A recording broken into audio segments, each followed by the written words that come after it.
Bonsoir et merci de nous rejoindre dans Trésor d'Algérie, dans ce beau lieu de villégiature, le lac Sidi Mohamed Ben Ali, un lac baptisé du nom d'un érudit et homme de foi qui a marqué l'histoire de Sidi Bel Abbès. Ce lac est très propice à la pratique de la pêche à la ligne, comme vous le voyez, un sport très apprécié par les Belabésiens.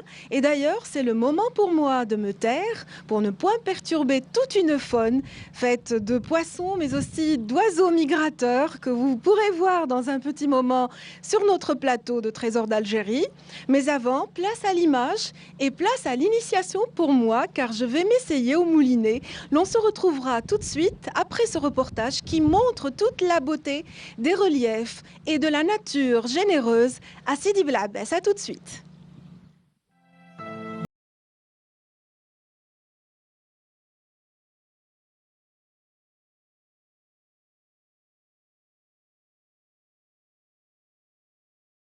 Abbès ne se limite pas à son patrimoine architectural qui remonte à l'ère coloniale. Ses importantes richesses naturelles lui confèrent des attraits écologiques indéniables. Ici, il suffit de se laisser bercer par la nature pour que cela éveille tous nos sens.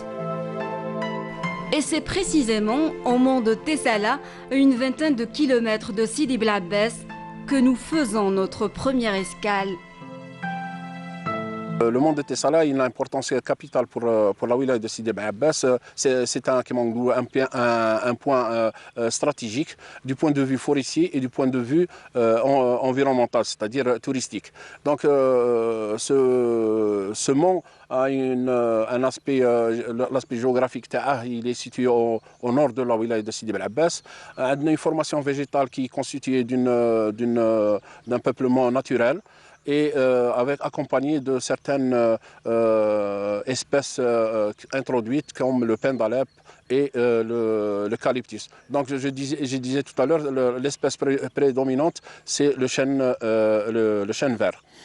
Il est à une altitude de 1100 mètres, avec une pluviométrie de 600 à 800 mm d'eau par an, ce qui fait de cette zone une zone subhumide par rapport aux autres zones de la wilaya qui sont semi-arides.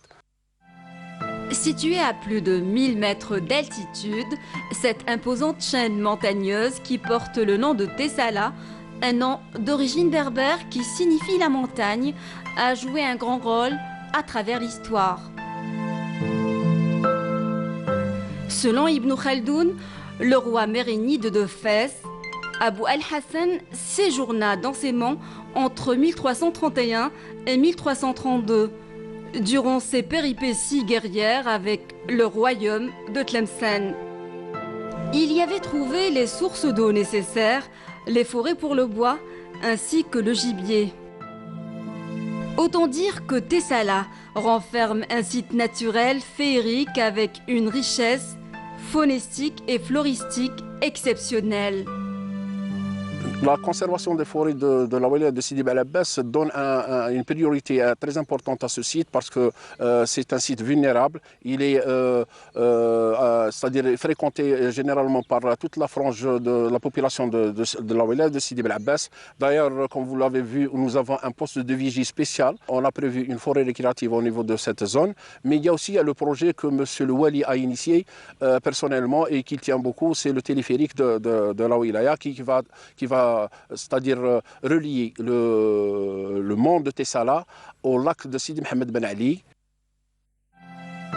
Des vertus qui font le plus grand bien aux asthmatiques qui viennent se reposer et se refaire une santé dans ce centre d'accueil pour insuffisants respiratoires.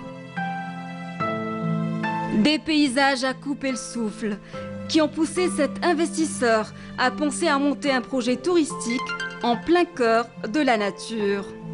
Mon projet consiste à un hôtel et un centre de remise en forme, plus un jardin pour les familles en cours d'études et l'attente d'autorisation des responsables. بلدية تسلا Tessala est une région à vocation agricole qui dispose aussi de potentialités touristiques énormes. C'est pourquoi nous appelons à la nécessité d'encourager l'investissement dans le domaine du tourisme. Notre prochaine halte nous emmène au lac de Sidi Mohamed Ben Ali, niché au pied du mont de Tessala, à quelques 3 km de Sidi Bel Abbès. Ce site se distingue par la beauté de ses paysages et la qualité de son microclimat. C'est une superficie totale de 76 hectares, dont 46 hectares en plan d'eau. Et les aménagements concernent donc à la préservation et la sauvegarde de l'écosystème actuel dans son entité naturelle. Quelques opérations sont donc injectées dans le lac, notamment des espaces d'air gazonné pour donc des pique-niques, pour recevoir des sportifs, des sentiers pédestres. Nous avons aussi prévu donc plantation d'arbres avec introduction d'une 40aine d'espèces. Il est prévu aussi l'installation d'un jet d'eau sur le plan même de l'eau. Ce jet d'eau aura double fonction. L'une d'abord c'est esthétique et la principale c'est parce que ce lac est un lac disons artificiel. Il n'y a pas de génération d'eau courante et ce jet d'eau-là servira comme une pompe de réoxygénation de l'eau du lac. On va ramener du gazon, des espèces aquatiques pour embellir le lac. Pour la saison estivale, on va essayer de au moins livrer 40% de projets. À le réaliser. Le but de ce site, c'est de pouvoir montrer aux touristes qui sont de passage chez nous la restauration traditionnelle, l'hébergement, parce que c'est un dépaysement total. Ils sont tout près de la nature, on les loge dans la khaïma, on leur présente les repas.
Ces derniers auront donc tout le loisir d'aller cueillir eux-mêmes les fruits et légumes. Des rêves plein la tête. Notre souhait, c'est de pouvoir avoir un terrain un peu plus grand afin de réaliser dans le même style, avoir un endroit pour réaliser une fantasia. C'est sa manière à elle de promouvoir la destination Algérie, dont la particularité réside dans la diversité de ses traditions et de sa culture.